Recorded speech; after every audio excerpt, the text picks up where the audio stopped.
Welcome students. आज हम start करेंगे अपनी 10th क्लास की केमिस्ट्री का चैप्टर नंबर 10 का लेक्चर नंबर 12 और चैप्टर नंबर 10 का नेम है एसिड बेस एंड सॉल्ट्स।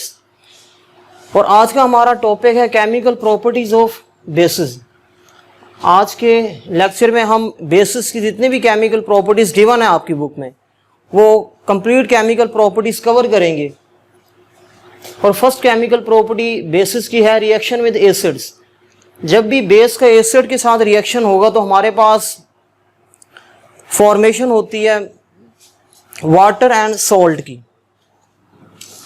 आप लोग जानते हो कि एसिड हमें क्या गिव करता है, acid H positive ion give करता है और जो बेस होती है base OH negative ion give करती है इन वाटर।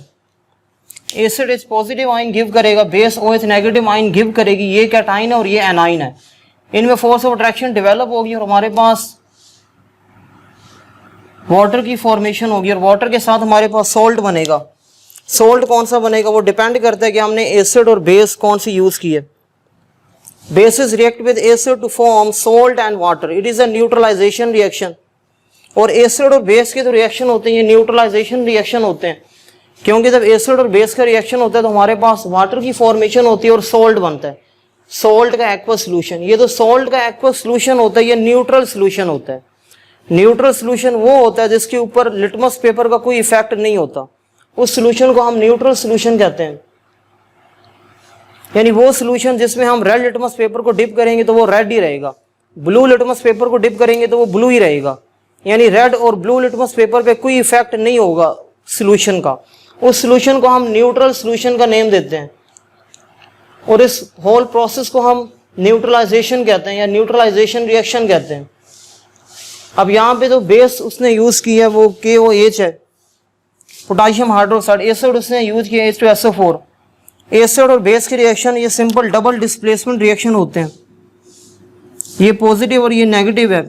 के जो है पोटेशियम ये कैटाइन है, OH नेगेटिव एनाइन है और ये पॉजिटिव और ये नेगेटिव है। बेस का कैटाइन एसिड के एनाइन के साथ रिएक्ट करेगा, यानी बेस का कैटाइन एसिड के एनाइन के साथ फोर्स ऑफ अट्रैक्शन डेवलप करेगा और बेस का जो एनाइन है वो एसिड के कैटाइन के साथ रिएक्ट करेगा। के पॉजिटिव SO4 से रिएक्शन करेगा तो हमारे पास K2SO4 की फॉर्मेशन होगी। उसके बाद ये प्रोटॉन जब OH नेगेटिव के साथ रिएक्शन करेगा तो वाटर की फॉर्मेशन होगी। अब इस रिएक्शन को हम बैलेंस करते हैं और रिएक्शन बैलेंस करने के 4 स्टेप्स मैंने आपको बताए थे। स्टेप नंबर 1 क्या होता है, balance the polyatomic ion if present on both side. सबसे पहले हम पॉलीएटॉमिक आयन को बैलेंस करते हैं अगर वो दोनों साइड पे प्रेजेंट हो। अब यहाँ पे रिएक्टेंट साइड पे हमारे पास पॉलीएटॉमिक आयन 2 है, एक है हमारे पास OH नेगेटिव आयन और सेकंड है हमारे पास सल्फेट आयन SO4। लेकिन OH नेगेटिव आयन यहाँ भी प्रेजेंट नहीं है तो इसको तो हम बैलेंस नहीं कर सकते। अगर हम SO4 की बात करें तो SO4 यहाँ भी प्रेजेंट है, यहाँ भी 1 सल्फेट आयन है और यहाँ भी 1 सल्फेट आयन है, सल्फेट आयन बैलेंस है। स्टेप नंबर 2 होता है कि हम बैलेंस करते हैं मेटल को, नॉन मेटल के पॉलीएटॉमिक आयन के बाद हम मेटल को बैलेंस करते हैं और मेटल यहाँ पे एक ही है, कैल्शियम सोडियम नहीं पोटाशियम, ये मेटल है। यहाँ पे पोटाशियम का यहाँ पे 1 एटम है, यहाँ पे 2 एटम्स हैं। सो पोटाशियम को बैलेंस करने के लिए हम यहाँ पे 2 लगाएंगे। उसके बाद स्टेप नंबर 3 में हम नॉन मेटल को बैलेंस करते हैं और नॉन मेटल यहाँ पे नॉन मेटल में जो हाइड्रोजन और ऑक्सीजन है उनको हम एट लास्ट बैलेंस करते हैं। हाइड्रोजन और ऑक्सीजन के अलावा जितनी नॉन मेटल्स आ रही हैं उनको हम पहले बैलेंस करते हैं। और यहाँ पे हाइड्रोजन और ऑक्सीजन के अलावा सल्फर है, सल्फर नॉन मेटल है, लेकिन सल्फर को हम as a polyatomic ion balance कर चुके हैं स्टेप नंबर 1 में, इसलिए दोबारा इसको बैलेंस हम नहीं करेंगे, दोबारा बैलेंस करने की कोई ज़रूरत नहीं है। यहाँ पे सल्फेट आयन बैलेंस है। अब अगर हम हाइड्रोजन की बात करें तो हाइड्रोजन के यहाँ पे 2 एटम्स हैं और यहाँ भी 2, ये भी 2 एटम्स हैं, 2 एटम्स ये हैं और 2 एटम्स इसमें हैं। पोटेशियम हाइड्रोक्साइड के 2 मॉलिक्यूल्स में 2 हाइड्रोजन एटम्स होते हैं, तो टोटल हाइड्रोजन एटम्स 4 हैं और यहाँ पे हाइड्रोजन एटम 2 हैं। तो हाइड्रोजन को बैलेंस करने के लिए हम यहाँ पे 2 लगा देंगे। अब हाइड्रोजन भी बैलेंस है। उसके बाद ऑक्सीजन ऑक्सीजन के यहाँ पे 2 एटम्स हैं और यहाँ भी 2 हैं, ऑक्सीजन बैलेंस है। 2 KOH के मॉलिक्यूल में ऑक्सीजन के 2 एटम्स होते हैं और 2 वाटर के मॉलिक्यूल में भी ऑक्सीजन के 2 एटम्स होते हैं।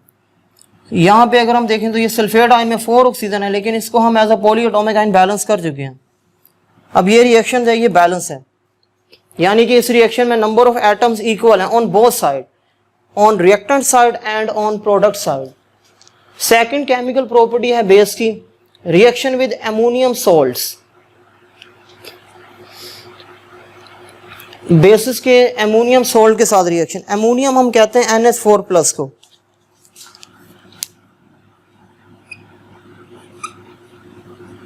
NH4+, इस आयन को हम अमोनियम आयन कहते हैं। और जब भी बेसिस के अमोनियम सॉल्ट के साथ रिएक्शन होंगे तो अमोनियम सॉल्ट हमें NH पॉजिटिव आयन प्रोवाइड करता है, NH4+, यानी NH4+ आयन प्रोवाइड करता है हमें अमोनियम सॉल्ट। और जो बेस है, बेस आप लोग जानते हो कि बेस हमें OH नेगेटिव आयन प्रोवाइड करती है। तो अमोनियम सॉल्ट में जो अमोनियम आयन है वो रिएक्शन करता है हाइड्रोक्साइड के साथ और ये अपना प्रोटॉन इसको डोनेट करता है। ये सिंपल जो है ये Bronsted Lowry acid base reaction होगा। यहाँ पे Bronsted Lowry acid base reaction, इस रिएक्शन की आपने स्टडी की थी Bronsted Lowry concept of acid and base में। अमोनिया गैस की फॉर्मेशन होगी और प्लस वाटर बनेगा। जब भी बेसिस का अमोनियम सॉल्ट के साथ रिएक्शन होगा तो अमोनियम सॉल्ट का अमोनियम आयन बेस के OH नेगेटिव आयन के साथ रिएक्शन करेगा और एसिड बेस रिएक्शन होगा ब्रोंस्टेन लोरी एसिड बेस रिएक्शन होगा। हमारे पास प्रोडक्ट में अमोनिया गैस की फॉर्मेशन होगी और वाटर की फॉर्मेशन होगी। ये अपना प्रोटॉन इसको डोनेट करेगा और OH नेगेटिव आयन प्रोटॉन को एक्सेप्ट करेगा। जो चीज़ प्रोटॉन डोनेट करती है उसको हम एसिड कहते हैं और जो चीज़ प्रोटॉन एक्सेप्ट करती है उसको हम ब्रोंस्टेन लोरी बेस का नेम देते हैं। यानी ये एसिड बिहेव करेगा यहाँ पे और ये बेस है।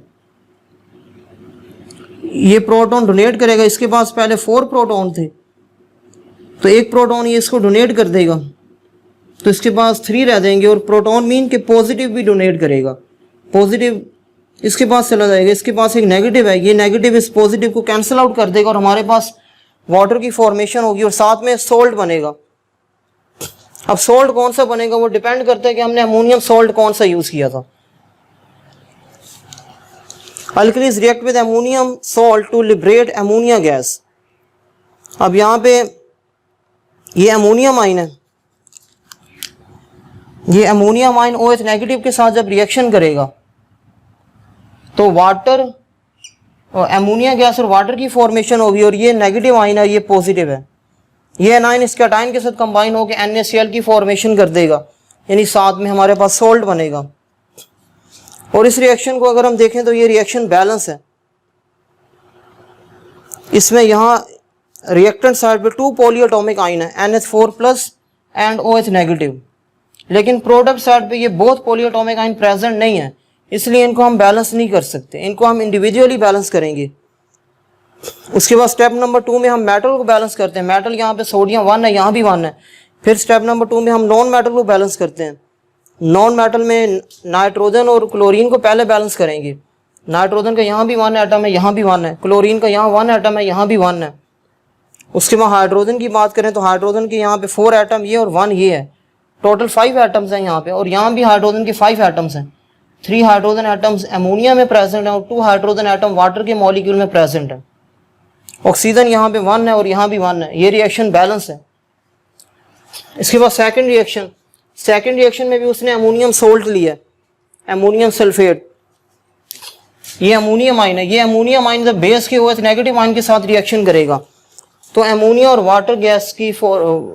गैस और वाटर की फॉर्मेशन होगी और हमारे पास साथ में ये नेगेटिव और ये पॉजिटिव, ये दोनों एक दूसरे के साथ कंबाइन हो जाएंगे। ये एनाइन है और ये कैटाइन है, इनका आपस में रिएक्शन होगा तो हमारे पास CaSO4 बनेगा। अब इस रिएक्शन को भी हम बैलेंस करते हैं। यहाँ पे सल्फेट आयन 1 है, यहाँ भी 1 है, अमोनियम आयन यहाँ पे प्रेजेंट है, OH नेगेटिव आयन ये भी पॉलीएटॉमिक आयन है, ये यहाँ पे प्रेजेंट है लेकिन यहाँ पे प्रेजेंट नहीं है, तो इसलिए इनको हम बैलेंस नहीं कर सकते। इनको हम इंडिविजुअली बैलेंस करेंगे। स्टेप नंबर 2 में हम मेटल को बैलेंस करते हैं, मेटल यहाँ पे 1 है और यहाँ भी 1 है। स्टेप नंबर 3 में हम नॉन मेटल को बैलेंस करते हैं, नॉन मेटल में हम हाइड्रोजन और ऑक्सीजन को सबसे लास्ट पे बैलेंस करते हैं। हाइड्रोजन और ऑक्सीजन के अलावा जितनी भी नॉन मेटल आ रही हैं किसी भी केमिकल रिएक्शन में, पहले हम उनको बैलेंस करेंगे। और यहाँ पे हाइड्रोजन सल्फेट आयन को तो हम बैलेंस कर चुके हैं।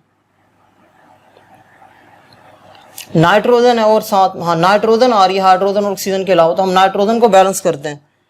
नाइट्रोजन कि यहाँ पे 2 एटम है, यहाँ पे 1 एटम है, तो नाइट्रोजन को बैलेंस करने के लिए यहाँ पे 2 लगाएंगे।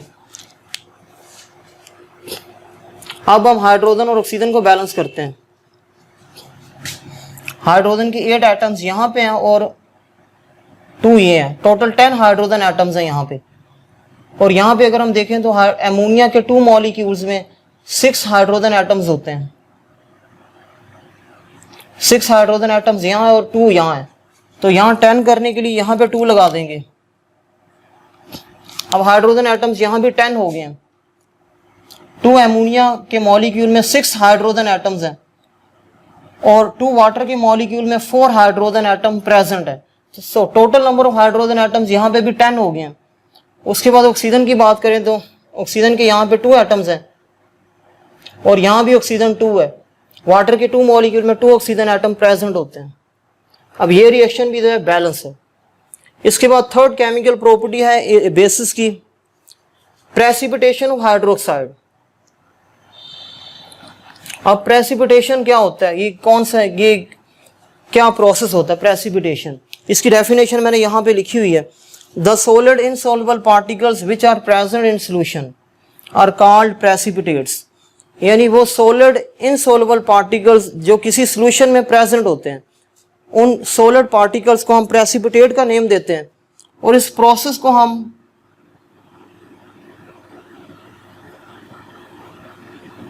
प्रेसिपिटेशन का नेम देते हैं। एंड दिस प्रोसेस, यहाँ पे प्रोसेस लिखेंगे, एंड दिस प्रोसेस और this phenomena is known as precipitation. इस प्रोसेस को हम प्रेसिपिटेशन का नेम देते हैं। प्रेसिपिटेट सॉलिड इनसॉल्युबल पार्टिकल्स होते हैं जो सोल्यूशन में प्रेजेंट होते हैं। सोल्यूशन में ये इनसॉल्युबल होते हैं, सोल्यूशन में डिसॉल्व नहीं होते, उनको हम प्रेसिपिटेट कहते हैं। और प्रेसिपिटेट की शॉर्ट फॉर्म पीपीटी है। पीपीटी, ये पीपीटी प्रेसिपिटेट की शॉर्ट फॉर्म है। अब जो बेसिस होती हैं, बेसिस हाइड्रोक्साइड के साथ भी रिएक्शन करती हैं, यानी बेसिस जो है ये हाइड्रोक्साइड की प्रेसिपिटेट बनाती हैं। जो बेसिस होती हैं ये हैवी मेटल्स, हैवी मेटल की जो सोल्ट्स होते हैं उनके साथ रिएक्शन होते हैं इनके। जब हम बेसिस के हैवी मेटल के सोल्ट्स के साथ रिएक्शन करवाएंगे तो हमारे पास हाइड्रोक्साइड की फॉर्मेशन होती है, हाइड्रोक्साइड की पीपीटी बनेगी। Alkali precipitate insoluble hydroxides when added to solution of salts of heavy metals such as copper, iron, zinc, lead and calcium। ये heavy metals हैं, copper, iron, zinc, lead and calcium। In heavy metal के salts के साथ जब हम reaction करवाएंगे basis का, तो हमारे पास हाइड्रोक्साइड की पीपीटी बनेगी। सबसे पहले उसने कॉपर का सोल्ट लिया, copper sulphate. Copper heavy metal है, ये हैवी मेटल का सोल्ट है, copper sulphate. Simple double displacement reaction होगा।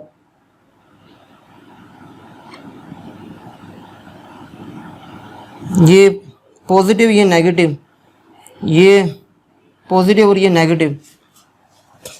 हैवी मेटल का जो सोल्ट है, हैवी मेटल के सोल्ट में जो कैटाइन है वो बेस के एनाइन के साथ रिएक्ट करेगा और हैवी मेटल के सोल्ट में जो एनाइन है वो बेस के कैटाइन के साथ रिएक्ट करेगा। जब इसके साथ रिएक्शन होगा तो कैल्शियम हाइड्रोक्साइड की फॉर्मेशन होगी और सोडियम का जब SO4 के साथ रिएक्शन होगा तो सोडियम सल्फेट आयन की फॉर्मेशन होगी। अब यहाँ पे हाइड्रोक्साइड की पीपीटी बनेगी और वो कौन सा, कॉपर हाइड्रोक्साइड।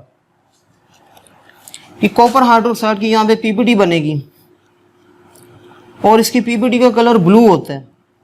जितने भी हाइड्रोक्साइड्स हैं उनकी पीपीटी के कलर्स आपने याद करने हैं, क्योंकि यहाँ से अक्सर शॉर्ट क्वेश्चन और MCQ बनता है प्रेसिपिटेशन ऑफ हाइड्रोक्साइड में। इसलिए जितने भी हाइड्रोक्साइड हैं उन सब की पीपीटी के कलर आपने याद करने हैं। इसके बाद अगर हम देखें तो इस रिएक्शन को बैलेंस करते हैं। यहाँ पे हमारे पास बैलेंस, हम सबसे पहले पॉलीएटॉमिक आयन को बैलेंस करते हैं। यहाँ पे सल्फेट आयन, ये भी पॉलीएटॉमिक है, और OH नेगेटिव ये भी पॉलीएटॉमिक आयन है। सल्फेट आयन यहाँ पे 1 है, यहाँ भी 1 है, और OH नेगेटिव आयन यहाँ पे 2 है, यहाँ पे 1 है। तो इसको बैलेंस करने के लिए यहाँ पे 2 लगा देंगे। ये स्टेप नंबर 1 होता है। स्टेप नंबर 2 होता है मेटल को बैलेंस करना। मेटल, सोडियम एटम यहाँ भी 2 है, यहाँ भी 2 है। उसके बाद कॉपर यहाँ भी 1 है और यहाँ भी 1 है। मेटल भी बैलेंस है, और ये रिएक्शन है, ये बैलेंस है। उसके बाद सेकंड रिएक्शन है। सेकंड रिएक्शन में भी उसने एक हैवी मेटल का सोल्ट लिया, जिंक मेटल का उसने सोल्ट लिया, और उसका रिएक्शन करवाया उसने OH नेगेटिव NaOH के साथ। बेस उसने, जितने भी केमिकल रिएक्शंस हैं यहाँ पे टोटल 6 हैं। इन 6 केमिकल रिएक्शन में बेस उसने सेम यूज की है, और वो है सोडियम हाइड्रोक्साइड। अब यहाँ भी सिंपल डबल डिस्प्लेसमेंट रिएक्शन होगा। ये पॉजिटिव है, ये नेगेटिव, ये पॉजिटिव और ये नेगेटिव, इनका आपस में रिएक्शन होगा। जिंक का जब OH नेगेटिव के साथ रिएक्शन होगा तो जिंक हाइड्रोक्साइड की फॉर्मेशन होगी, यानी कि इस कैटाइन का इस एनाइन के साथ रिएक्शन होगा। ये कैटाइन इस एनाइन को अपनी तरफ अट्रैक्ट करेगा। उसके बाद इसका एनाइन इसके कैटाइन के साथ रिएक्शन करेगा तो NaCl बनेगा, और जिंक हाइड्रोक्साइड की PPT बनेगी। यानी PPT क्या होते हैं? इनसॉल्युबल सॉलिड पार्टिकल्स होते हैं जो सॉल्यूशन में प्रेजेंट होंगे। अगर एक टेस्ट ट्यूब में हम ये रिएक्शन करवा रहे हैं, ये एक टेस्ट ट्यूब है, इस टेस्ट ट्यूब में अगर हम जिंक क्लोराइड को ऐड करें और उसमें सोडियम हाइड्रोक्साइड को ऐड करें तो हमारे पास एक सॉल्यूशन बनेगा, और उस सॉल्यूशन में इसकी PPT, इसके सॉलिड पार्टिकल हमें यहाँ पे नजर आएंगे, क्योंकि ये सॉलिड पार्टिकल सॉल्यूशन में इनसॉल्युबल होते हैं, इसलिए ये हमें नेकेड आई से नजर आएंगे, और इनकी PPT का कलर वाइट होगा। ये वाइट कलर के जो हैं वो PPT हमें नजर आएगी यहाँ पे। अब इस रिएक्शन को बैलेंस करते हैं। बैलेंस सबसे पहले पॉलीएटॉमिक आयन को करते हैं। पॉलीएटॉमिक आयन यहाँ पे OH नेगेटिव है, और यहाँ भी प्रेजेंट है OH नेगेटिव।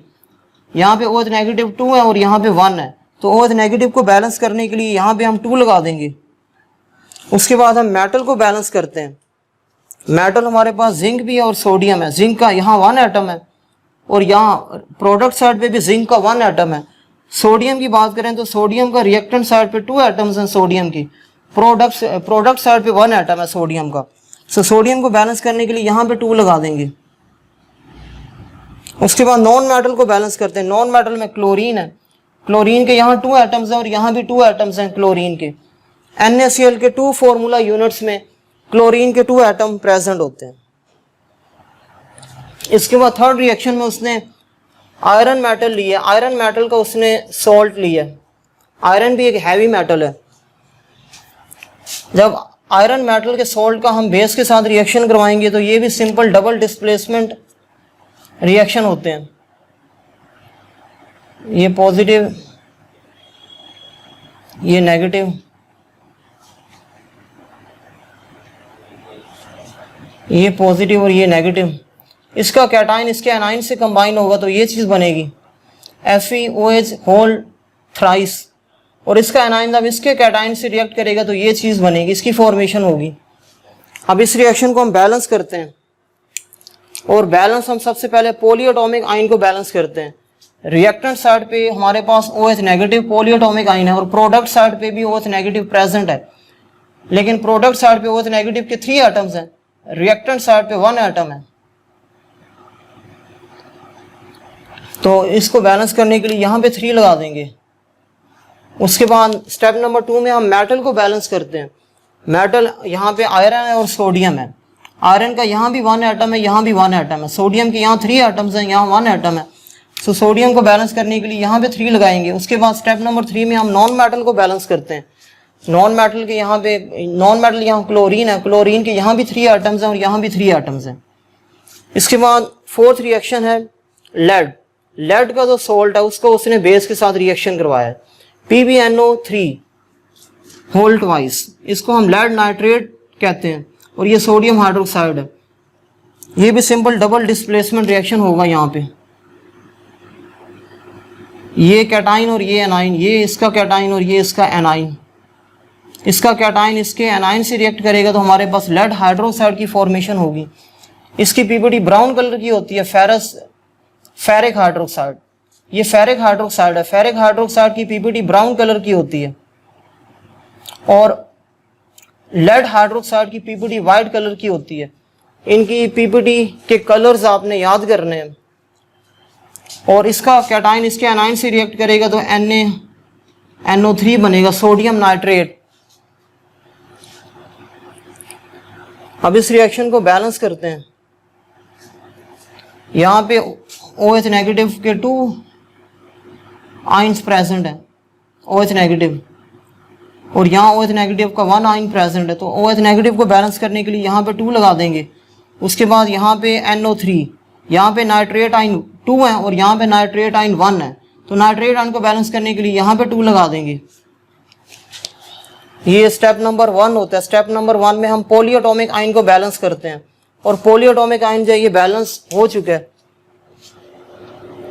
इसके बाद हम स्टेप नंबर 2 क्या होता है हमारे पास, बैलेंस द मेटल्स। मेटल को बैलेंस करते हैं। मेटल यहाँ पे 2 आ रही है, एक लेड मेटल आ रही है और एक सोडियम मेटल है।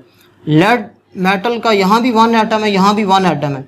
सोडियम मेटल के यहाँ भी 2 एटम्स है और यहाँ भी 2 एटम्स हैं। ये रिएक्शन बैलेंस हो चुका है। उसके बाद कैल्शियम मेटल का उसने सोल्ट लिया, कैल्शियम क्लोराइड, उसका उसने बेस के साथ रिएक्शन करवाया। सिंपल डबल डिस्प्लेसमेंट रिएक्शन होगा यहाँ पे भी। इसका कैटाइन इसके एनाइन से कंबाइन होगा तो कैल्शियम हाइड्रोक्साइड बनेगा और साथ में NaCl बनेगा। इसका कैटाइन इसके एनाइन से रिएक्ट करेगा तो NaCl की फॉर्मेशन होगी। अब इस रिएक्शन को भी हम बैलेंस करते हैं। यहाँ पे OH नेगेटिव 2 है और यहाँ 1 है। तो OH नेगेटिव को बैलेंस करने के लिए यहाँ पे 2 लगा देंगे।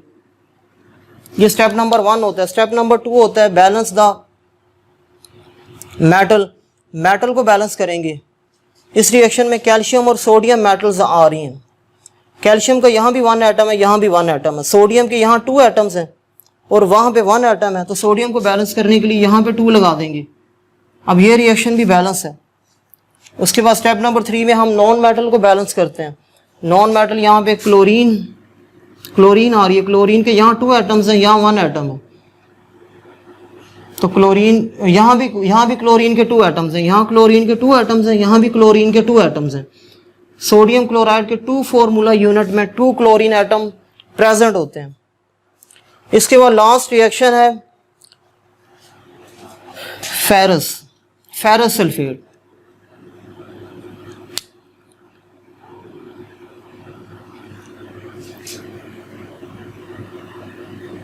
ये भी सिंपल डबल डिस्प्लेसमेंट रिएक्शन होगा।